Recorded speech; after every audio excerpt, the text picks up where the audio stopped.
España lleva ya 200 días sin gobierno, después incluso de una segunda elección que tampoco ha permitido llegar a acuerdos que permitan la investidura de un nuevo presidente de gobierno, pero los españoles no parecen demasiado preocupados por la ausencia de gobierno. ¿Usted cree que puedan llegar a una tercera elección general? De eso vamos a hablar hoy en Opiniones Encontradas. Muchas gracias por estar con nosotros en este programa en el que todas las ideas se pueden cuestionar siempre que se debatan. Soy José Buendía. Le dejo mi Twitter, José Buendía MX, y acompáñenme a ver algunos datos de contexto para venir a hablar aquí con dos especialistas en asuntos internacionales para analizar qué es lo que está pasando y cuáles son las perspectivas de la situación de la crisis política española. España lleva ya 200 días de gobierno en funciones, sin lograr los consensos necesarios para la investidura del nuevo presidente, a pesar de la reciente repetición de las elecciones generales por los desacuerdos entre partidos.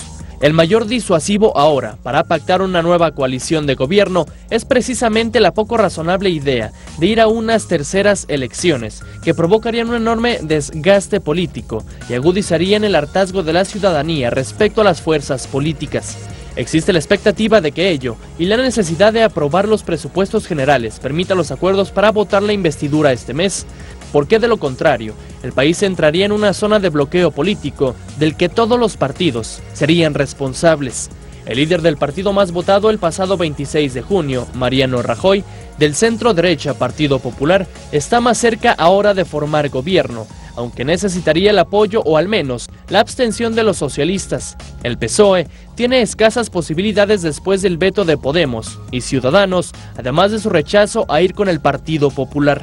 ¿España logrará formar gobierno ya? ¿Hay una crisis del parlamentarismo español? ¿Por qué los españoles no están preocupados? Posiciones. Número 1. 2 de cada 3 españoles confían en que no habrá terceras elecciones generales y 6 de cada 10 opina que el PSOE debería abstenerse en la votación de investidura, si fuera necesario, para que lo gobierne el Partido Popular. De acuerdo con una encuesta postelectoral de NC Report, el 86.3% de los entrevistados cree que es urgente formar gobierno. El 64.6% opina que la lista más votada debe ser la que llegue al poder, y el 44.8% prefiere que gobierne una gran coalición formada por el Partido Popular, el PSOE y Ciudadanos, en lugar de que lo hagan los populares en solitario. Número 2. El portavoz del PSOE en el Senado, Óscar López, ha asegurado que los socialistas escuchan siempre al expresidente Felipe González, pero ha recalcado que el partido está en el no a la investidura del presidente del gobierno en funciones, Mariano Rajoy. Asimismo, ha subrayado que además de ser investido, el líder del Partido Popular debería tener un plan para gobernar y ha recalcado que no puede pretender hacerlo con 137 escaños y a lomos de la abstención de todos los demás, incluido el PSOE. Número 3. De acuerdo con el Centro de Investigaciones Sociales, a los españoles les preocupa poco y cada vez menos la ausencia del Ejecutivo. Según sus encuestas, correspondiente al mes de junio, solo un 4.8% de los encuestados cree que este es un problema para España. En mayo, el resultado se situó 4 décimas por encima, esto es, el 5.2% consideraron esta opción como una complicación para el país. Y número 4, el vicesecretario de Comunicación del Partido Popular, Pablo Casado, ha subrayado la necesidad de un gran pacto para formar gobierno, con la incorporación, incluso, si se decidiera, de ministros de otros partidos, al igual que pasa en 15 países de 28 de la Unión Europea. Imagínese que después de 200 días sin gobierno, según una encuesta que saca esta semana el Centro de Investigaciones Sociales español, solamente 4.8% de los españoles están preocupados por la ausencia de un ejecutivo. Hace unos días apenas, en la cumbre de líderes del Pacífico aquí en América Latina, decían que había una crisis global, universal, sobre la política. No sé si esto se refleje o sea parte, lo que le comento de la crisis política española, la imposibilidad hasta ahora de formar gobierno de esa misma crisis de la política, pero se lo vamos a preguntar y me da mucho gusto que esté con nosotros Arturo Magaña Duplancher. Arturo, un placer tenerte aquí. Igualmente, Pepe, gracias por la invitación. Internacionalista, especialista en temas globales. Gracias. Fausto Pretelín, como siempre, un placer. Usted ya lo conoce, amigo de este programa, internacionalista. Hola, buenas noches, Pepe. Especialista de estos temas y de estos asuntos. ¿Cómo quieren entrarle a la crisis española? Ahí están los datos sobre la mesa. 200 días, solo sí, menos del 5% preocupado. Yo creo que crisis de la política o crisis del modelo parlamentario español. Sí, claro. Ajá. Yo creo que sí es algo extraño para el caso de España, si bien no para el caso europeo, ¿no? Es decir, Bélgica pasó año y medio sin gobierno, 500 días. Algo así, y pues no pasó nada, e incluso mucha gente decía, bueno, casi que mejor que no tengamos gobierno, crecemos más económicamente, no nos distraemos en disputas políticas de corto plazo, y bueno, pues sí, ceteris paribus, todo va bien, pero para el caso español es bastante extraño en la medida en que nunca habíamos tenido una situación así, nunca había tenido España desde esta configuración política hacia el bipartidismo, un bipartidismo muy estable después de la llegada de la democracia. Pues no tienes experiencia, o es mucha confianza en que hay una gran presión para que se pongan de acuerdo y conformen una coalición, un gobierno de coalición, o por lo menos un gobierno minoritario, pero avalado de alguna manera o dejado pasar por el resto de las fuerzas políticas, o de plano no están viendo las implicaciones que puede tener una tercera elección, que es un fantasma que ronda en este momento, ¿no? Primer dilema que pone Arturo sobre la mesa. ¿Tú crees que los españoles están confiados al ver la enorme presión que hay sobre su clase política para llegar a acuerdos y sobre todo el desincentivo de tener que ir a una tercera elección que los desgastaría a todos? Bueno, todos serían responsables. Sí. De una catástrofe así, 3 elecciones en un año. No la quieren la tercera elección, evidentemente. Al contrario, yo creo que beneficiaría mucho al Partido Popular, ¿no? A Mariano Rajoy, de acuerdo a las tendencias que ha tenido y sostenido a raíz del 20 de diciembre y lo que sucedió hace 2 semanas. En realidad yo creo que la segunda elección fue el costo, la curva de aprendizaje que pagaron todos los españoles, todos los partidos políticos, cuando un partido cuando un sistema bipartidista se ve fisurado y a raíz de 4 años atrás o 3 años atrás entra el partido Podemos, los indignados, ¿no? Digamos que el brazo político de los indignados, empieza una reconfiguración, ¿no? del sistema político europeo. Entonces, yo creo que de alguna manera ya no quieren las terceras elecciones. Yo creo que ya con los resultados que tienen van a tener que obligarle a Mariano Rajoy a hacer una negociación ahora sí más efectiva de lo Pero coincidirías entonces, es demasiada la presión, o sea, la amenaza de la tercera elección es lo que va a provocar los consensos y llegar a acuerdos. Sí, porque en realidad, a ver, el PP tuvo 3 de cada 10 votos, ¿no? Es decir, es una minoría, sí, la mejor, ¿no? Pero en realidad 7 de cada 10 no votaron por el PP. Es decir, es una victoria muy amarga, es una victoria muy conflictiva, es una victoria por un personaje muy solitaria. Muy solitaria, porque en realidad no sabe negociar Mariano Rajoy. En realidad le dio la espalda a autonomías, en particular la catalana, durante 4 años. En realidad fue una legislación, vamos a llamarle sillón aterciopelado, es decir, no tuvo que negociar en el Congreso. Cuando la oposición quería preguntarle sobre la corrupción, sobre los papeles de Bárcenas, sobre la crisis, lo que sucedió en varias regiones españolas, ¿no? En particular en Valencia, por ejemplo, que es como que la cuna de la corrupción del PP. Sí. Ahí de alguna manera, pues bueno, es un poco lo que ya no quiso asistir, no quiso dialogar y no tuvieron la presión suficiente la oposición porque no tenían los suficientes escaños para llamarlo al Congreso, ¿no? Ahora dices algo que me llama la atención, Arturo, y es quizá parte del meollo. Estamos ante un asunto, digamos, nada más, digamos, coyuntural o de acoplamiento a esta ruptura del bipartidismo, como decía Fausto, ¿no? Que también lo mencionabas, o digamos que la nueva pluralidad, la irrupción de fuerzas anti-status quo, con una cultura política diferente, con referentes distintos, lo que está poniendo en jaque es al modelo mismo del parlamentarismo como había funcionado después de la transición. ¿Qué de los dos? Hay señales un poco encontradas, ¿no? Es decir, Podemos en su coalición con Izquierda Unida pierde 1 millón de votos frente a la elección de diciembre. Sí, hay una disminución. Alguien puede decir que eso es un triunfo del bipartidismo tradicional, como también podría decirlo quien piensa que, y con cierta razón, que la única mayoría estable en este caso pues, tendría que ser un gobierno en cierta medida de una coalición entre los partidos tradicionales frente a un proceso de reforma constitucional que se antoja importantísimo entrarle. Pero por otro lado también es cierto que pues no parece haber forma de que el núcleo duro de votos, no solo de Podemos y de Izquierda Unida, más de Podemos que de Izquierda Unida, digamos, y el de Ciudadanos, pues no está dispuesto a cambiar su preferencia votando por los partidos tradicionales. Entonces, no, digamos que son señales encontradas que no nos dejan ver bien a bien si estamos en presencia de una crisis profunda de gran magnitud de los partidos tradicionales, porque en efecto, como dice Fausto, el PP fue premiado.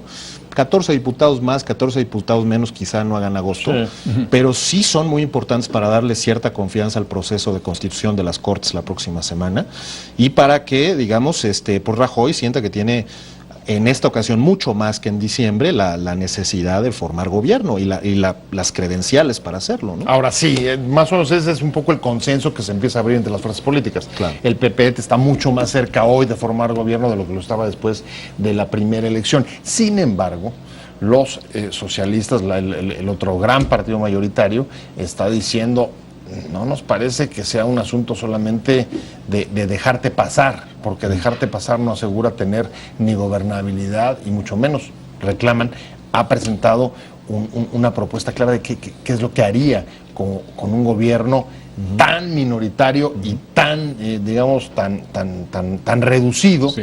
Como el que habría, Fausto, en caso de que los socialistas no los acompañen, porque iría solamente con Ciudadanos. Sí. ¿No? El partido Hasta ahí. Y hasta ahí. No, y posiblemente Ya está ahí. partidos pequeños, ¿no? A lo mejor. Los Quizá canarios. ya no los vascos, pero los canarios sí. A ver, yo creo que el caso habrá que remitirse un poco a lo que dijo Pedro Sánchez, el candidato del PSOE, a Mariano Rajoy en uno de los primeros debates del año pasado, en donde le dice que es un candidato indecente, ¿no? Es decir, es indecente desde el punto de vista que en cualquier democracia madura a la europea hubiera renunciado a un candidato cuando se le señala como una persona que recibe dinero negro procedente de constructoras, ¿no? Como lo recibió el Partido Popular cuando él era, Mariano Rajoy, el secretario del partido. Estamos hablando de 10 años atrás, ¿no? Sí, o sea, corrupción. De alguna forma, desde hace 10 años comienza a haber este tipo de movimientos de corrupción en el PP y Mariano Rajoy encarna lo que en su momento fue Rodrigo Rato, vicepresidente de José María Aznar. Y luego presidente del Fondo Monetario Internacional. Luego exactamente. Salió por corrupción. Sale por corrupción, luego va a Bankia, que es una fusión de Caja Madrid y otro banco, y también ahí encuentran con que hay corrupción dentro de esa banca. El otro vicepresidente, o sea, hay varios políticos dentro del gobierno del que fue de José María Aznar que se encuentran imputados al día de hoy. Mariano Rajoy se presenta en las elecciones creyendo de alguna manera que de alguna forma él era como que la cabeza, el líder de un partido político que iba a representar.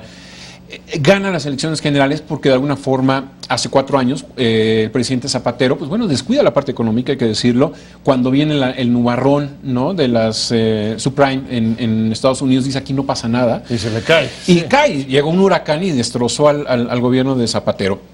Ahí gana la mayoría absoluta, pero en realidad 4 años ha sido un presidente totalmente de muy bajo perfil, un presidente que no ha querido escuchar la proclama de la sociedad, ya no digamos los partidos políticos, ¿no? La oposición no estuvo en el Congreso, estuvo en los medios de comunicación. Eso fue un poder de facto que de alguna manera ahí salieron o encontraron la salida para poder criticar al presidente. Entonces, la victoria o la sonrisa que tuvo Rajoy hace 2 domingos es una sonrisa tipo Mona Lisa, es decir, muy enigmática porque sabe muy bien que es el partido más votado, pero cuando reciba la investidura de presidente, si es que la recibe, tendrá un gobierno con muchas dificultades, un Congreso en donde estará Pablo Iglesias de Podemos, que es un gran orador.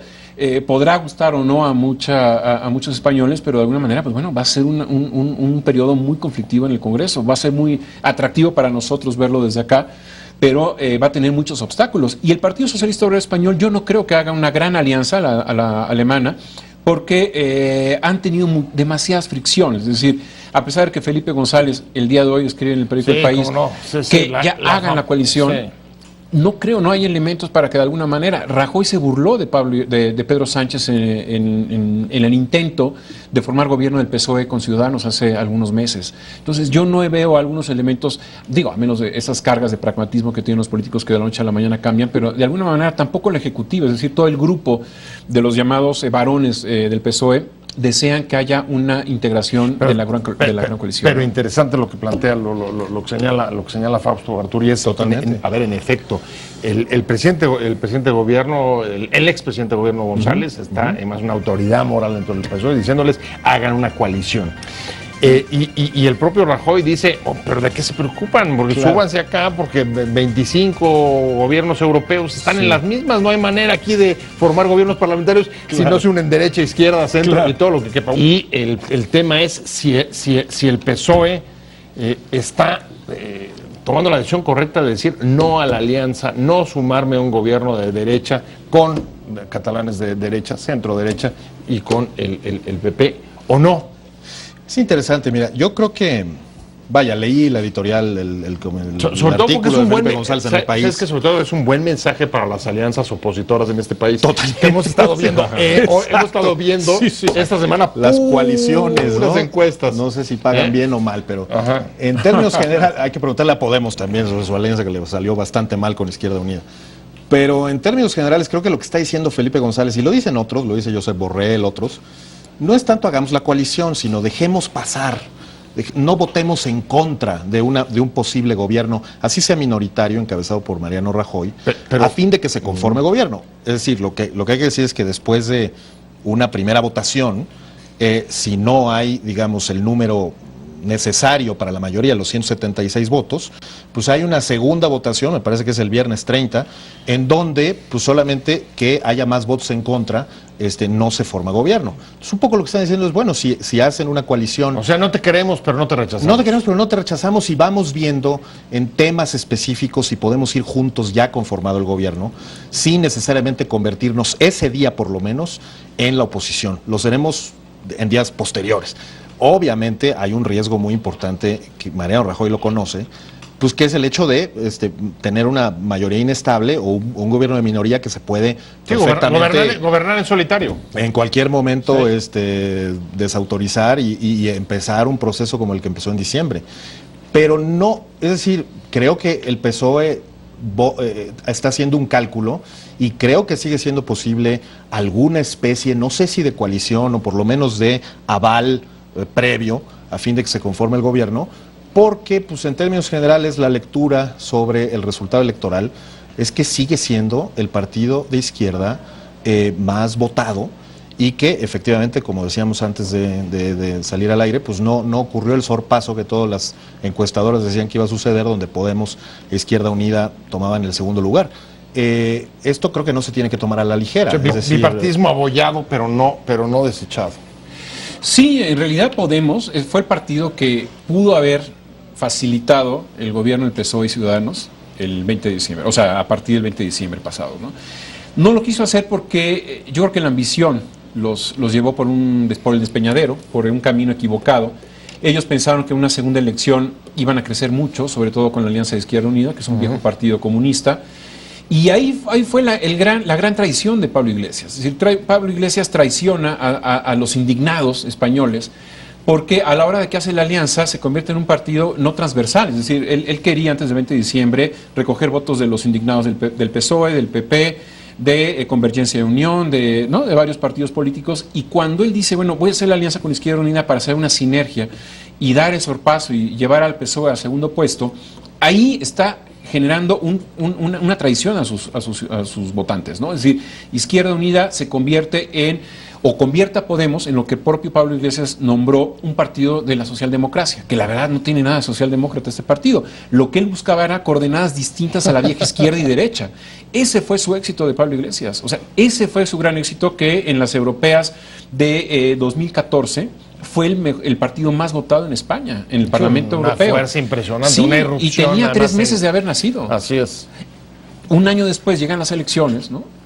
En el 20 de diciembre, ¿no? Se da cuenta que tiene una buena cantidad de votos, llega la coalición entre el PSOE y Ciudadanos, existe la posibilidad de marginar el PP si se hubiera abstenido de votar en la segunda ronda de votaciones el partido de Podemos, pero la ambición lleva a Podemos a cometer ese grave error. Es un grave error estratégico porque él había jurado y perjurado que no era izquierda ni derecha. Él nunca se definió como un partido de izquierda. Un poco lo que dices es desaprovecharon la oportunidad de dar una profunda refrescada al sistema político español. ¿Coincides?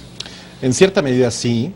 Creo que el error es evidente ahora que el presidente Barack Obama va a viajar a España y vemos, digamos, una profunda división entre quienes más bien están poniendo estos tweets de Obama go home, etcétera, y el propio liderazgo de Izquierda Unida, que dice, claro que nosotros no vamos a ir a esa reunión con sátrapas y imperialistas y con la OTAN, etcétera, y en cambio Pablo Iglesias confirmó inmediatamente su participación en este almuerzo con el presidente Obama. Pues que ya es socialdemócrata. Pues que ya es socialdemócrata, pero es que a eso también los forzó Izquierda Unida, ¿no? Es decir, Izquierda Unida, todo el mundo sabe que son herederos del comunismo de Santiago Carrillo, de además un comunismo de estas credenciales, digamos, de haber enfrentado frontalmente al franquismo, de otra generación, a pesar de la juventud de su líder.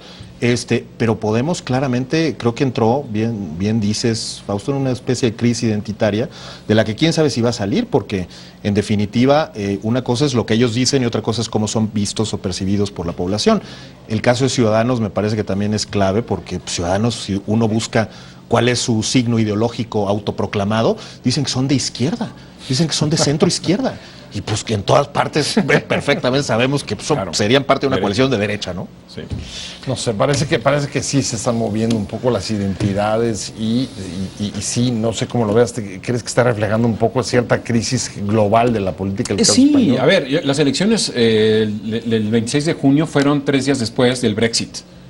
Eso también pudo haber, de alguna manera, como que asustado, convertido de facto en un partido anti-Europa, anti-Merkel, anti-Troika, anti-euro, anti-todo, ¿no? Y además de las pocas certidumbres que habían y de los pocos consensos ambos que había tenido España después de la transición, ¿no? Sí. Y que el año pasado, o hace 2 años, Podemos, de alguna manera, prácticamente abrió una sucursal en Atenas porque tenía como Alex Tsipras como la gran bandera, ¿no? El gran revolucionario. Pero cuando Alex Tsipras traiciona a los propios griegos al no aceptar el referéndum que los propios griegos decían, no queremos lo que la Troika nos dice, pues Alex Tsipras dijo, pues sí vamos a querer. Tripas, te traicionó al inconsciente. ¿Por qué los españoles no están preocupados con la ausencia de gobierno desde principios de este año? Estamos hablando con Fausto Pretelín, internacionalista, con Arturo Magaña, y me quedé con ¿quién fue? Me quedé contigo, ¿no? No sé, pero me quedé quien tú quieras. Yo comenté un poco de la visión de Podemos. Y un poco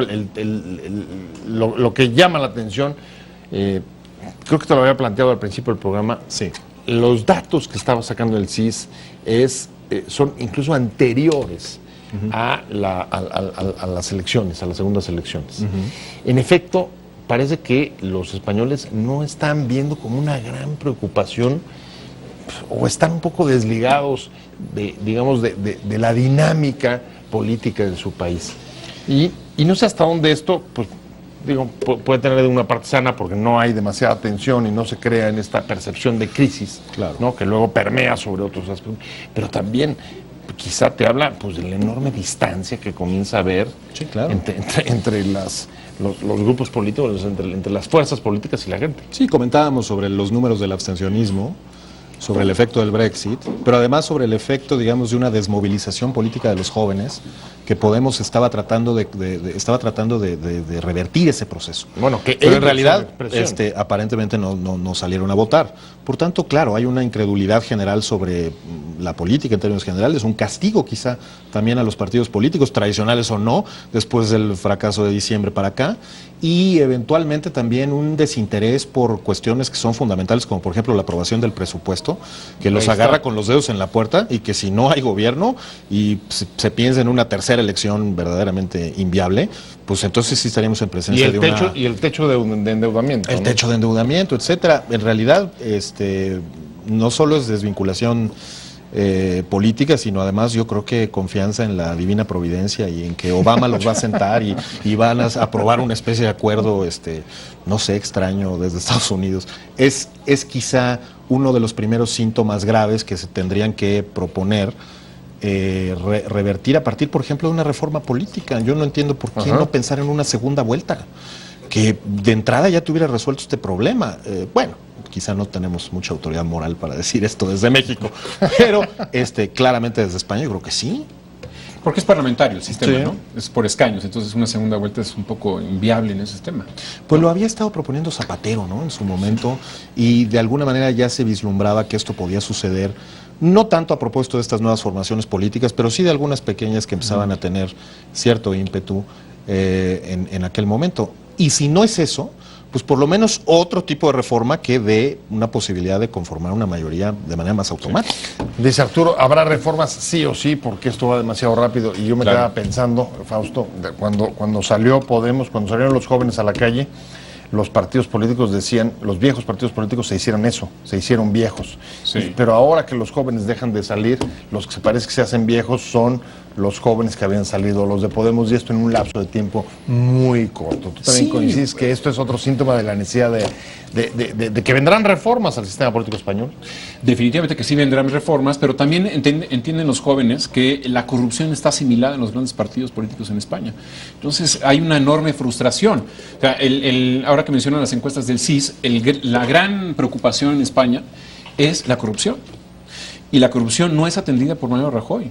No es atendida porque la misma semana de las elecciones, el periódico digital público, ¿no?, reveló algunas grabaciones que su ministro del Interior, en su despacho, fue grabado, él pidiéndole al personaje anticorrupción de Cataluña que le pasara unos archivos de los personajes que quieren independencia de Cataluña para de alguna manera mostrarlos, decirle, mire, este no paga impuestos, este se va a las Islas Caimán, etcétera. Y no pasó absolutamente nada. O sea, cuando en Cataluña decían, bueno, a lo mejor si posiblemente puede llegar a afectar un poco el voto del PP, no afectó absolutamente nada. Ese puede ser un poco la respuesta, digamos, de lo que está viviendo la sociedad española, el cinismo, frente al cinismo de la política. ¿Me desentiendo? Probablemente sí, y una sensación de que hay otros actores políticos. Estamos también a la expectativa de lo que pueda hacer el rey. No es una monarquía con una gran popularidad como otras, pero quizá en momentos de crisis, por lo menos en la historia española, pues todo el mundo voltea a verlos, ¿no? Como factores de estabilidad y de, digamos, como garantía, digamos, de Última red. Exacto. Bueno, es que la monarquía también cayó en una crisis de totalmente, credibilidad por la corrupción de Juan Carlos, ¿no? Totalmente, por eso ya no es el rey. De su familia, ¿no? Sí, de la familia. Entonces ahí se empezó a desmoronar, ¿no?, la credibilidad en una institución que hasta en las autonomías más radicales, por independencia y demás, creían y pensaban que el rey Juan Carlos era un factor de cohesión en España. Y cuando se rompe esa cohesión, pues cada quien va a la libre, ¿no? Y esa lectura no la hace el presidente Mariano Rajoy. Yo insisto que Cataluña es un grave problema para Mariano Rajoy, que trató de esconder el problema debajo de la alfombra, pero que en cualquier momento le va a saltar. Si repiten las elecciones en Cataluña en diciembre, noviembre, como se vislumbra, porque la CUP va a romper digamos que el pacto con Convergencia y con Esquerra República de Cataluña. Tiene que ir ante la convocatoria. Otras elecciones, nueve elecciones en 6 años serían, ¿no? Entonces eso ya de alguna forma es un poco de caricatura, ¿no?, lo que está sucediendo en esa región, pero precisamente porque no ha habido una reforma constitucional. Los que de repente no ven mal eso son los que defienden todavía el presidencialismo, que dicen, mira cómo están los parlamentarios con alianzas tan inestables. Desdibujadas, ¿no? ¿Cuál sería su conclusión? Me estoy yendo en un minuto. No, pues ni presidencialismo ni parlamentarismo, ¿no? Buscar las fórmulas de estabilidad que a cada cual correspondan y tan, ¿no? No hay modelo mejor que otro. En este caso en específico creo que sí es una reforma constitucional como la que no hemos visto, pues efectivamente desde el 78, desde la Constitución española. Desde la Constitución española, Fausto, me voy. Pues mira, viene el cruce del Atlántico, vienen las elecciones en Estados Unidos y también el Brexit. Se puede replicar en Mexit con el tema del Tratado de Libre Comercio. De alguna forma Donald Trump tiene ese tipo de discurso más nacionalista. Ahora, a ver, no solo Donald Trump, la misma Hillary Clinton no ha sido la mejor amiga de los tratados de libre comercio. Por supuesto que no, y tiene muchas cosas, a ver, el dinero de la fundación, y todo, bueno, pero nos desviamos del tema de España, ¿no? Pero en realidad sí es un problema, porque vienen elecciones en Francia, en Alemania y en Holanda el próximo año, y en esos 3 países los grupos ultranacionalistas están creciendo en votos. Ese es el gran problema. Yo sé que está preocupado Fausto con el ascenso de los populismos del otro lado y de este lado del Atlántico. Pues sí, mira, hoy ganó Francia la semifinal, pasa a a la final de la Eurocopa y de alguna manera el nacional, ¿por qué lo digo? Porque el nacionalismo exacerbado, ¿no? Siempre es canalizado precisamente por los partidos políticos. A ver, 2-0 en un partido que emocionó poco, creo, ¿no? Pues no sé, ¿No? yo estaba muy emocionado. ¿Tú te emocionaste mucho? Yo tengo cierta... ¿Pero te pareció emocionante el partido? No, en realidad no. Solamente porque perdí Alemania, ¿no? Es decir, hay ciertas probabilidades que pierden. El nacionalismo, ya me voy, van a cortar el máster. Muchas gracias, Arturo Magaña, Duplacer, muchas gracias por haber estado con nosotros. Fausto Pretelín, un placer haberlos tenido a ambos, pero sobre todo a ustedes. Gracias por haber estado con nosotros en Opiniones Encontradas. Nos vemos mañana. Te invitamos a seguir cuestionando la información con los siguientes videos.